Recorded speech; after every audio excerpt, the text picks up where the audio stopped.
Hello, everyone. Hello.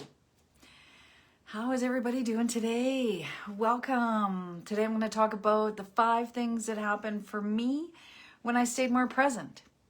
Have you ever wondered why the present is a struggle for some aspects in your life? I got to ask you, are you living in the past or the future? What are you longing for? What are your emotions telling you? What are your thoughts telling you? Hi, I'm Lisa. I like to ask a lot of questions.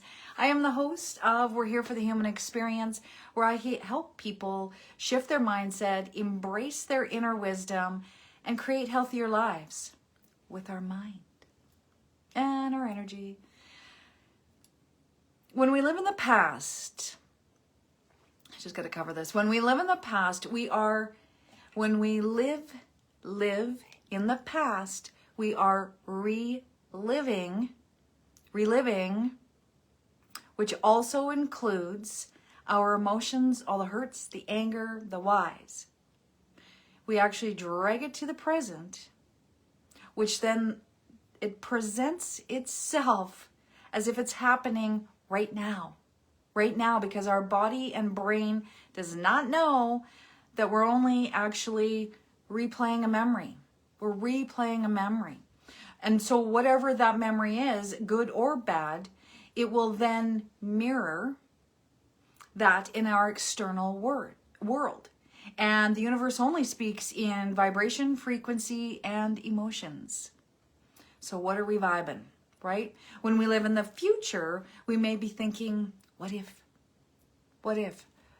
But our energy is in the future or our energy is in the past. But when we're more in the present, that's when we can make greater impact in our lives. So when we live in the future, like I say, we might be thinking about what if this goes on, what if that goes on. It's always a 50-50, right? As well. Doesn't mean that bad things are going to happen. What if something really good happens, right? Think that way.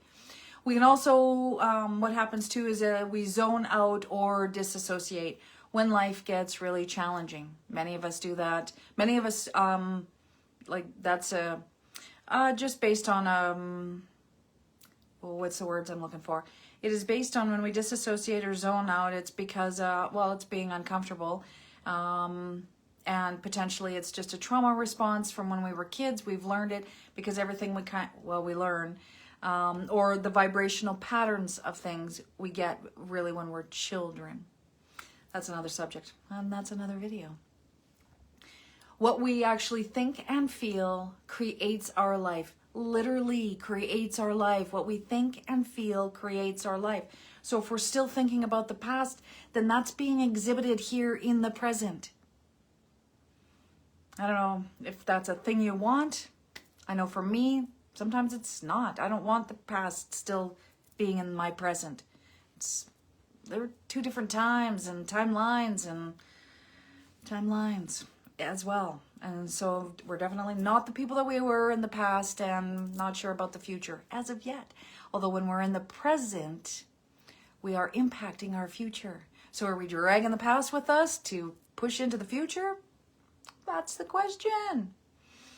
Our body senses the vibes before our words, and then it sends signals to our brain telling it how we want to react or respond in any given situation. So if we're reliving the past, then we're bringing it, and then that's telling us how we're going to respond, and all those emotions come up again. So for me, when I am not present, my thoughts and emotions, they can run a little wild and then spill out into my external world, right? It's mirroring that. Not to worry, it's not that big of a deal either, because we are here for the human experience. It's when we become aware of our struggles, our pinch points, those are the things that we probably want to change.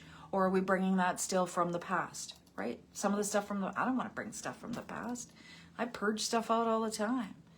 Thoughts as well as stuff.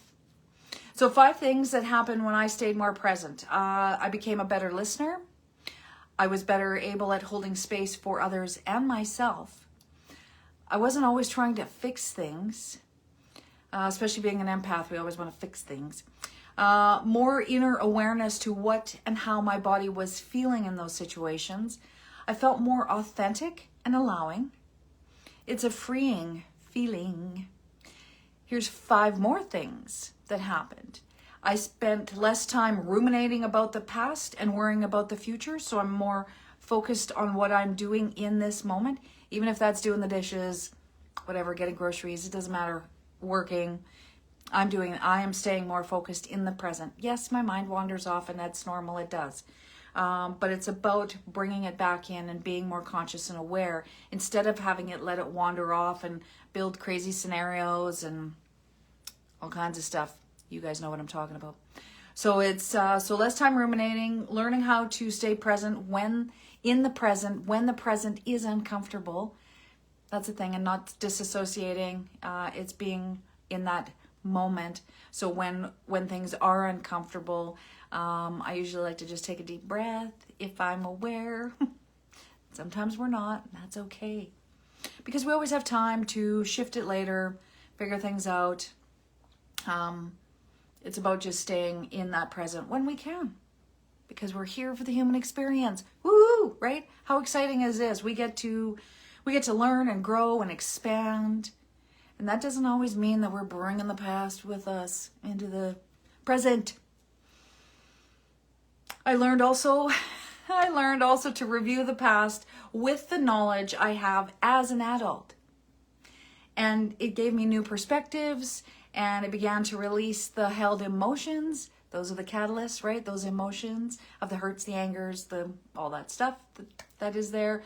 So that I was able to review the past with less hurt and more compassion for myself. So the one time I was reliving my past, and I said to my guides, I'm like, what? Why am I having all these emotions with it? I thought I let it go. And my guides said, well, every time you relive that moment, you are that same age. So if it was when I was 12 or 10 or 30 or whenever, 2, 5, it doesn't matter. I was reliving it as that 5-year-old or the 12-year-old or the 30-year-old. Reliving it instead of looking at it now with the information and the knowledge and the wisdom that I have now and looking at it then. So now I'm reviewing it and not reliving it. Now I'm looking at it as an observer going, what do I need to learn from this so that I'm not bringing it forward into my present and into my future? So that was one of the things that I got, was to look at your past with the information, let the hurts go and look at it as an observer, because you're not the same person as you were, I'm not the 12-year-old or the 30-year-old anymore. I'm not. So we just need to look at it as an observer so that we're not reliving it. We are reviewing it because we're learning to let go of some of these heavy emotions. So I learned to review my past instead of reliving it. And let's face it, ultimately we cannot change the past. All we can do is change how we feel about it, how we think about it. And everybody usually is trying their best. Although there's some people who just don't. That's no big deal, because I don't know what their soul journey is. You don't know what their soul journey is. And we are here for the human experience.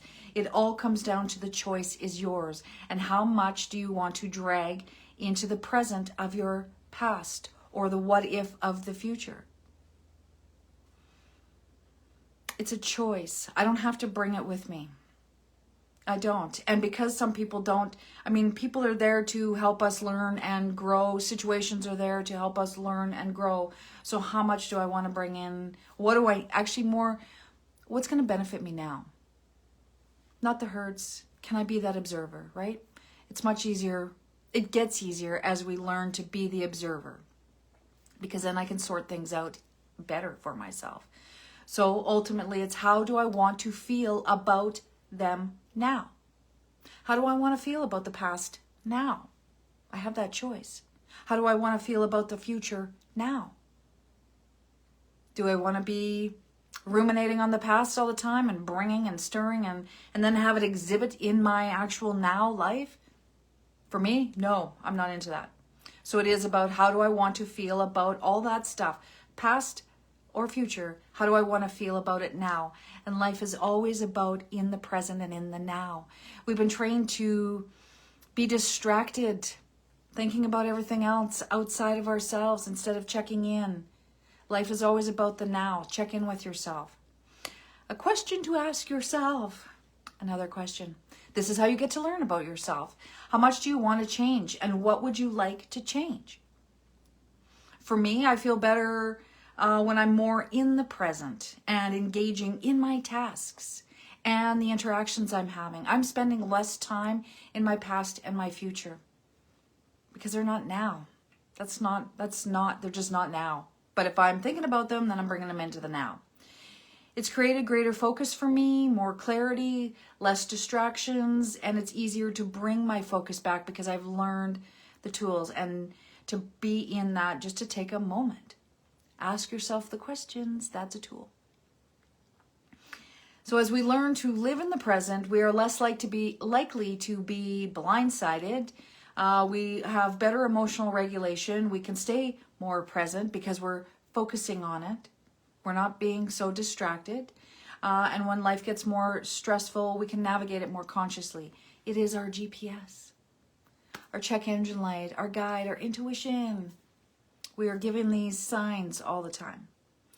So it's about recognizing our struggles to get to the root cause, to shift from the limiting beliefs and our vibrational patterns, especially the ones that are not helpful now. Being in the present, right? Not bringing it forward, not bringing it from the future, because we don't know what the future holds. We do know what happens now, and we're more able to create anything in the now. That's another video as well. So are you ready to shift your mindset, your mind, body, and spirit to challenge your old assumptions? The choice is ultimately yours. Just because it's been done that way forever and ever doesn't mean you have to keep doing it. Are you here to shift your generational patterns? I know that's what I feel I'm doing. So choose your struggle, the uncomfortable or the new. It's about your choices. If you want different in your experiences, you have to think and feel different. If you want something different, you have to think and feel different. And you can't keep doing the same things over and expect different results. I think that's a definition of insanity. So all of that is what happens when we stay more present, more clarity, better understanding, more compassion, creating in the now instead of bringing the chaos and old stuff. So where do you want to be? In the now? I think it's funner here. Just my opinion. Anyways, thanks everyone for joining me today, and I'll see you on the replays as well. If you have enjoyed today's live broadcast, please leave a comment, love, and share. Take care, and I will see you next week as we navigate the matrix of our mind, body, and spirit as we experience the humanness on this plane. Bye, everyone.